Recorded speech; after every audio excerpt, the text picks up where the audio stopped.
Hello, hello. It's Blue coming to you live from the Grand Bazaar in Istanbul. And I have for you a as thorough as possible breakdown and review of the current marketplace and print on demand beta for the Altered TCG as of April 8th, 2025.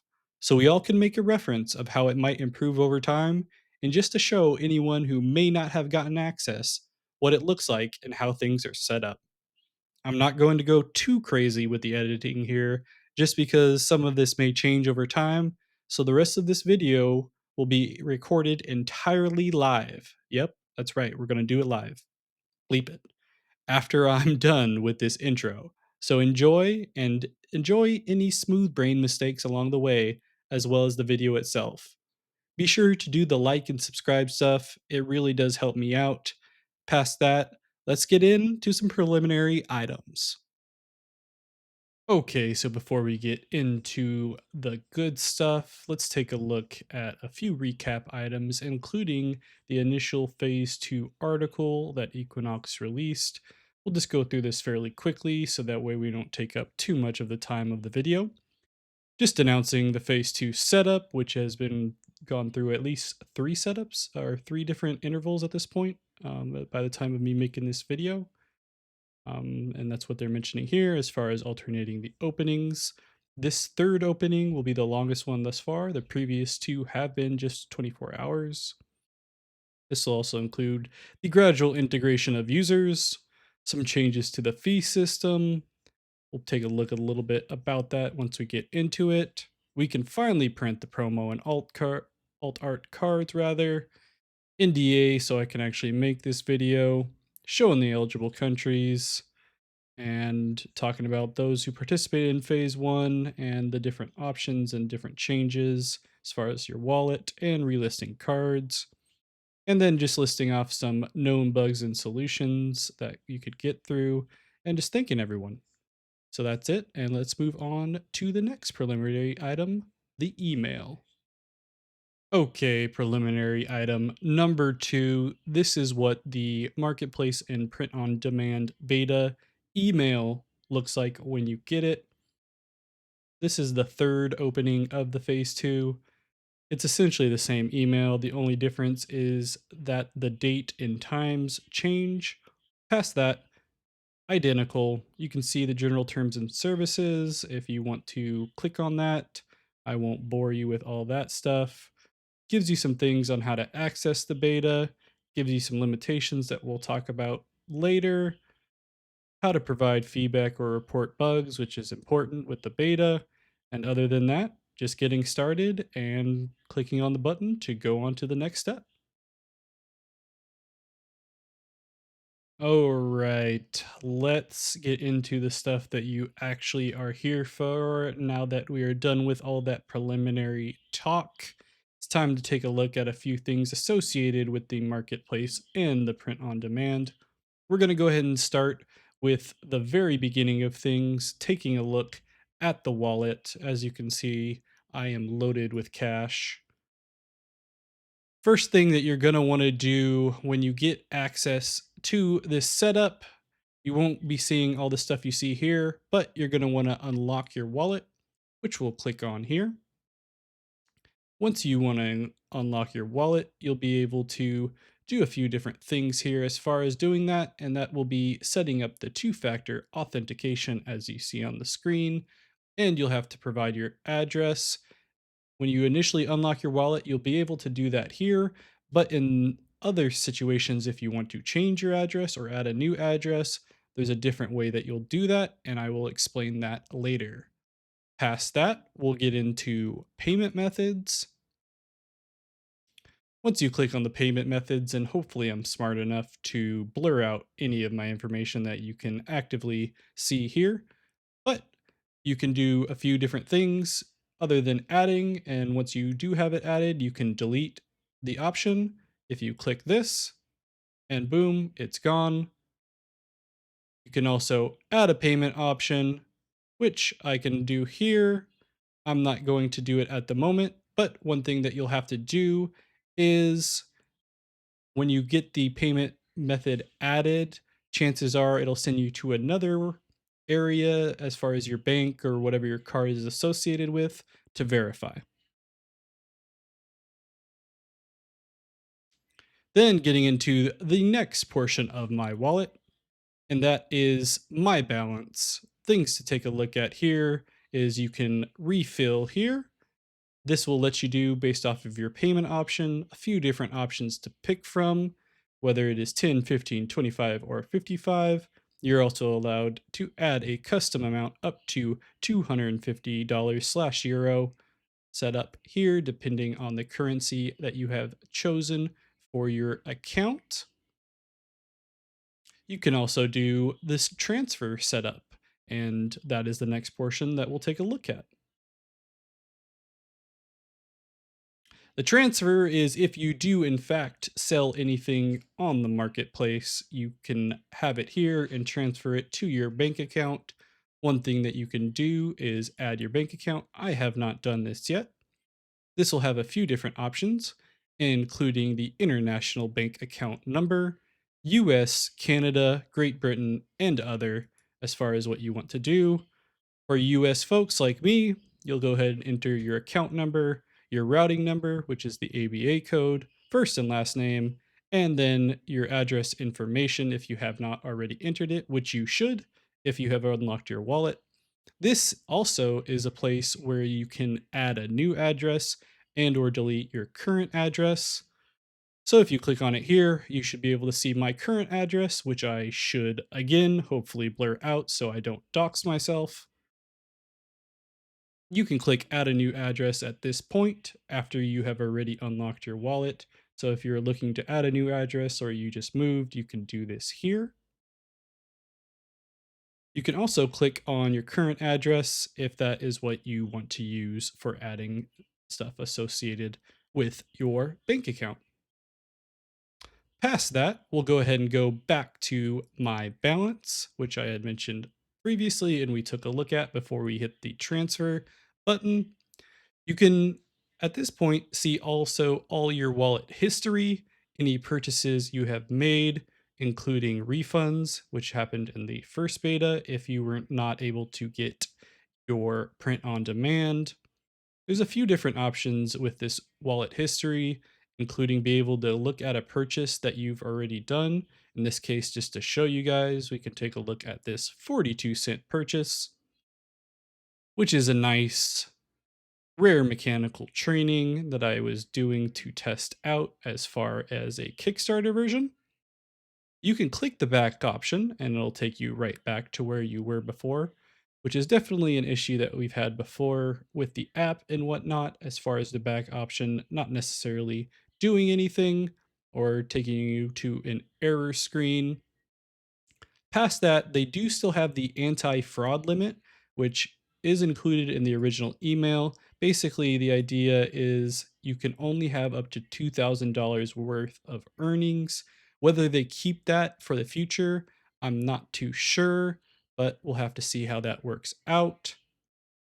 But yeah, other than that, you can see the refund, like I mentioned, the purchase that I have done, the refills, even the print on demand order, which will take you straight to the print on demand that we'll take a look at later. Now that we're done with taking a look at the wallet setup, let's actually take a look at the marketplace first. Okay, let's jump right in to the marketplace. A few different things that we can take a look at as we're going through this beta. First off is the card section, and that's not just the marketplace. You can look at some stuff associated with cards and your own cards, including using the same filters that are available in the marketplace. And one of the additions that you may not have without access is the prices filter. You can list a maximum price.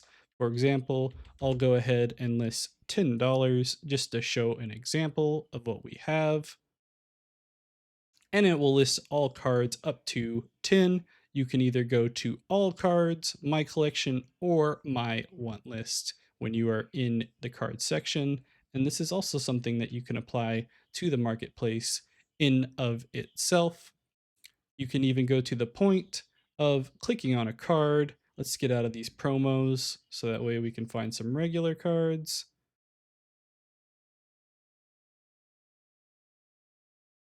And let's take a look at, for example, the machine in the ice.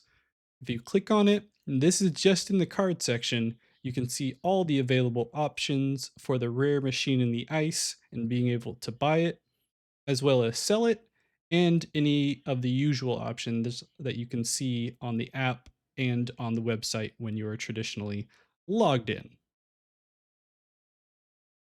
Past that, we can get back to the market section just so that way we can tackle the main area that looks slightly different than what we see in the card section. Still having my collection, this time having my offers as well as offers from my want list and all offers in general. Some of the things that we would want to go over here is just these different sections. This will just show all the cards that are currently in my collection as well, not just all offers. This will show any active cards that I have for sale. And just for fun, let's go ahead and list a card for sale. I have a bunch of, let's say, little Match Girl commons, for example. Let's go ahead and click sell. Sell it for 10 cents. Probably not $10. And once you publish the offer, you'll see the offer has been published. And you can go to my offers and see that it is listed.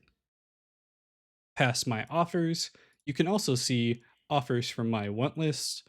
These are just some cards that you may have clicked that little heart for as far as adding a card to your want list when you're searching through these offers, and you may find a unique, a rare, or a common that you're interested in. As you can see, I've marked some uniques as well as some of the promos that I want to take a look at some point. But past that, you've already seen me in setting up the options for selling things. Let's go ahead and look at all offers in general and take a look at things that we may want or we may want to try to buy. Me personally, just so you can take a look at a card in the buying process, I'm going to go ahead and buy one of the original Beyond the Gate sets here. I want to try to find a rare of something that I don't have since I mostly have Kickstarter cards. And sure enough, we have an Ogun here. Let's take a look at what we want to do. Maybe a Foundry Mechanic. I don't know. I'm feeling cheap, I guess. And let's go to the 76-cent Foundry Mechanic. It'll give you the different options, including the more expensive ones. Let's go ahead and buy the lower cost one. You'll see your total balance, what it's going to look like for you. It's showing this in euro, but I will be deducted based off of USD. It's confirming the purchase now. And then once it's done, you'll see the little notification on the top that you've successfully completed a purchase. And you should also see it in your notifications once you are done. Past that, we can also go through the process of adding something to your want list. For example, let's take a look at a mechanical training that I currently have, but let's say you wanted to get one of these promo mechanical trainings and you wanted to keep it on your list for future reference so you don't have to filter or look for it later. You'll go ahead and hit the want list option. It'll say that it's been added. You can go ahead and back out, check your want list, and you'll see that it's been added, and any options to buy, sell, or even remove it from your want list by just clicking it, and then it will disappear. A few other things that we can take a look at other than that, as far as the marketplace is concerned, since we have looked at the buying, the selling, and adding to the want list, is just some of the filter options. A lot of them, as you can see, especially with these tabs, are just essentially filter options as far as using my want list or doing a set. I'm going to clear that Beyond the Gates filter that I had already set. For example, if you go to my offers, that's actually not a filter. And we can even change that selling offer that we did earlier and get rid of it by just clicking the trash option and validating, and it should remove. My collection just adds the filter for my collection being yes, and then all offers takes you to the beginning. As I mentioned before with the cards, the main difference is the prices filter and setting a maximum price. The other options are in the sort by section.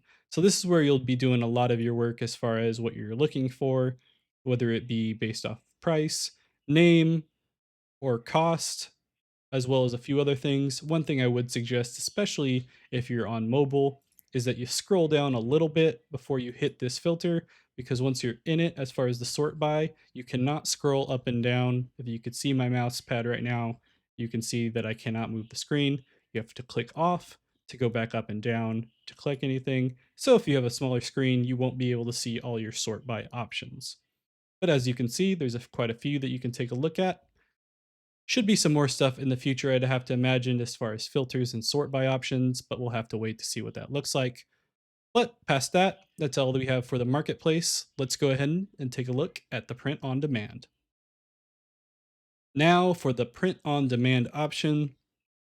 As you can see, this is in general what it looks like, including current orders.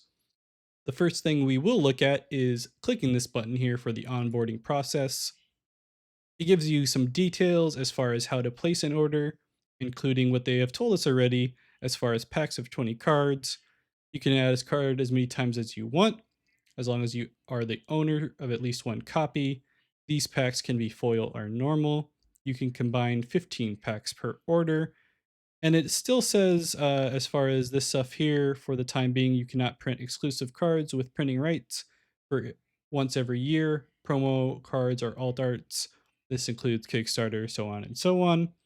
And first, you need to unlock the card's rights of foil from its detail page for it to be displayed on the list of cards in a foil pack. And we'll get into that later. The next option we're going to take a look at before we jump into the printing process is the pricing. You may have seen this been floating around already, but here are the printing options as far as prices. It goes up to that 13 to 15 pack max that we mentioned in the onboarding. That'll take you down to about 75 cents per card or $15 per pack. Otherwise, this is the breakdown from 20, 19, 18, 17, 16, and 15.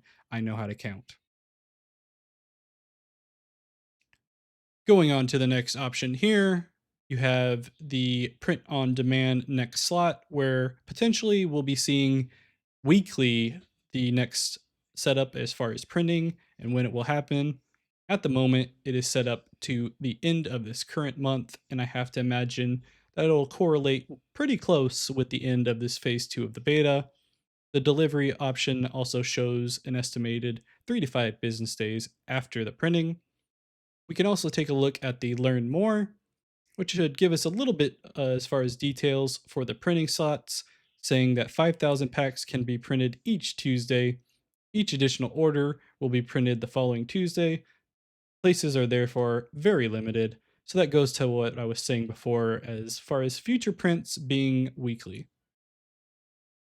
We'll have to see if that's how it actually ends up breaking down, but for the time being with the beta, it'll be at the end of the month.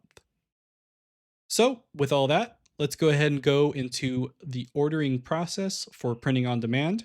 I'm going to go ahead and click on the new order. And you will see once I do that, there's an existing draft order, and we'll get an error not allowing you to do that while an existing order is already in progress. This is pretty interesting to me, and it may be a note as far as potential changes, but I do understand why they do this. So let's go ahead and access the order, and it'll take you to the options that I have here. Before we get into my current order, let's go ahead and take a look at my first order that I did in the first beta that was not able to be filled out, which kind of worked out because there's a lot of cards I didn't really necessarily need.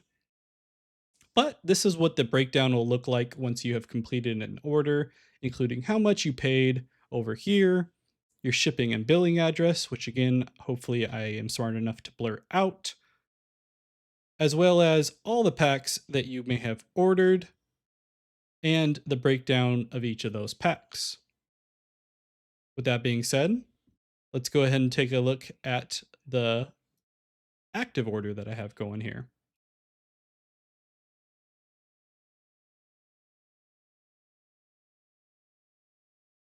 We're going to go ahead and complete this active order that I have. It has a lot of the similar things that in the original UI as far as onboarding, pricing, as well as edit and delete this time around. Let's go and take a look at the edit and delete options. Edit will let you adjust the address, change the printing language, and even change the order name. Delete will give you the option to delete it. I'm not going to confirm it at this point since I already deleted my current card info. And then other than that, you can finalize your order. Before we do that, we can see our current slots. We can also add packs. We can take a look at our current setup here. I've just added some uniques as well as some rares that I had bought that I tested out. And you can see in the top left here whether it is a standard pack or a foil pack as shown here. One thing you do have to take a look at when you're doing the foil packs, as they mentioned, is you have to add the foiler for it to show up, but we can talk about that in a second. I'm going to go ahead and show you what we have here, and you'll notice once your packs are full, you can't add anything. So I'm going to go ahead and add a pack, and to show you that foil option, I'll click foil pack and create the pack, and it'll show up here as 0 of 20. You can delete it. It'll ask you to confirm, which is always a good option. You can add cards, which essentially brings up the same filter that you see in the My Card section, including the sort by. One thing that is missing from this is that price filter that are in the marketplace and your card section. Not sure why that's the case in the print on demand, but I guess it's not really needed. That being said, like I mentioned, if you have not added the foiler to a specific card, you will not see it in this, especially if you have clicked that foil pack option. One thing I definitely would like to have the option to do in the future, if it is at all possible, is to still show all the cards and show the option to add the foiler rather than just the card. Because if you don't, you have to go through the process of backing out and going to your cards and then adding the foiler and then coming back in order to see the card. But just to show the process of adding it, I'm going to go ahead and add one of these brass bugs. You'll also be able to see the option of the exclusive card because this is one of the promos. You can add the card with one copy, or in the case of others, you can add multiple copies as long as you have the amount that you're talking about. And then once you do that, they'll show up in your pack. Since I'm not planning on printing those and I already have some up here in my previous packs, I'm going to go ahead and delete this pack now that you understand that setup there.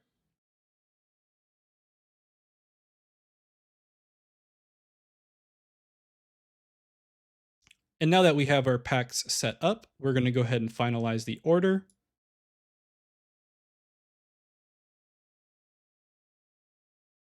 Again, you'll be able to confirm the stuff that I had mentioned before as far as your current balance of what you have to pay for the order, what it will cost, what the shipping and the cost of tax will include, as well as I mentioned before, address and the finalized of your two packs, and accepting the general terms and conditions of the sale, which will ungrade the finalized payment, and you can go ahead and click it.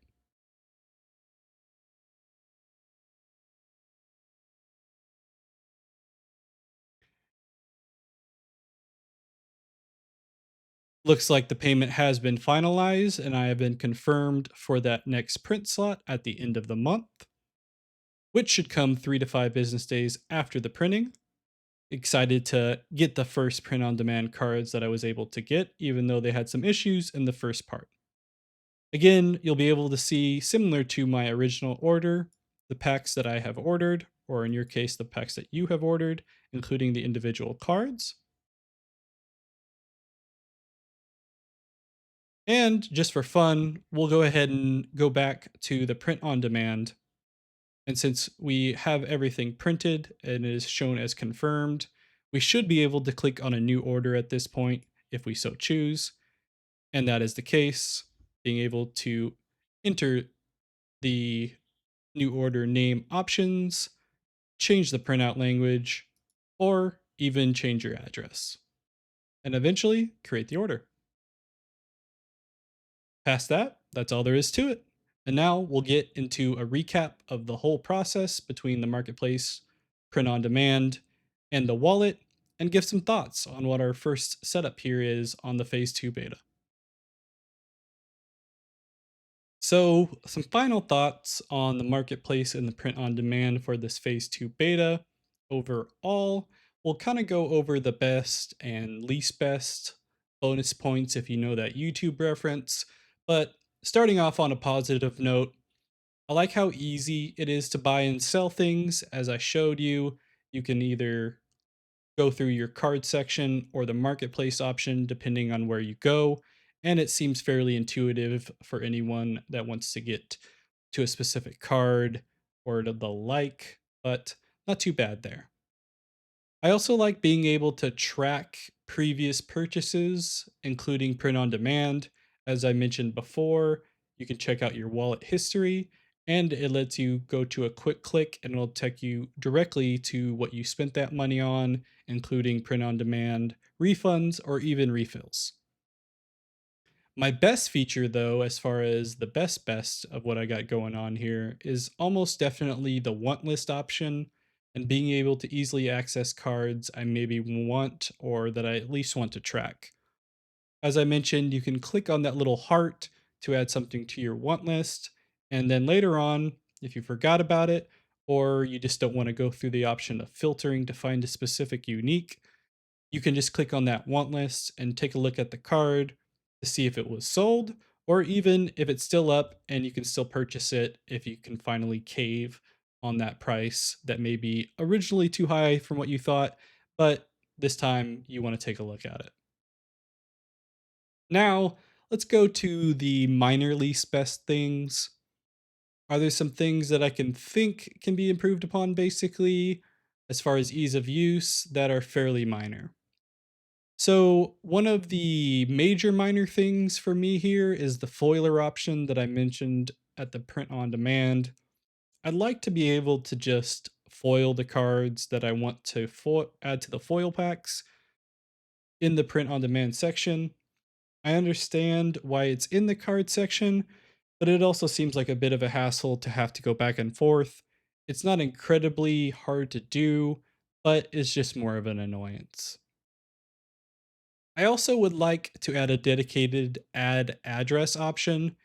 As I showed you, there's no intuitive click on the button to adjust your address, delete an address, or add a new address.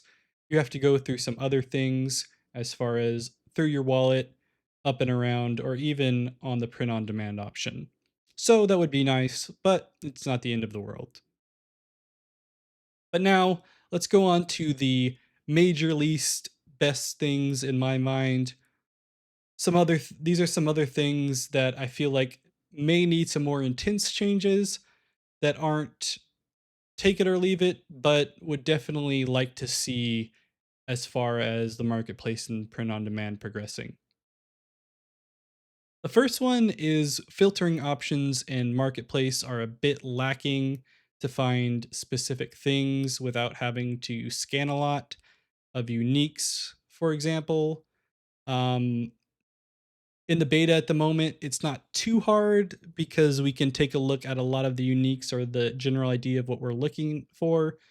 But it would be nice if there are some additional filtering options for things other than just certain resupply activations or something like that, but some more in depth things, especially since there can be a lot of variations when it comes to certain uniques. The next thing would be the markets itself and it being a bit too seller focused, I think. It's in one spot, so it's better than the current community marketplace as far as what we see on Discord, but it would be nice if there were some options, for example, that were a little bit more focused on the buyer side maybe even akin to what we have in eBay, for example, but we'll have to see how it works out in the future.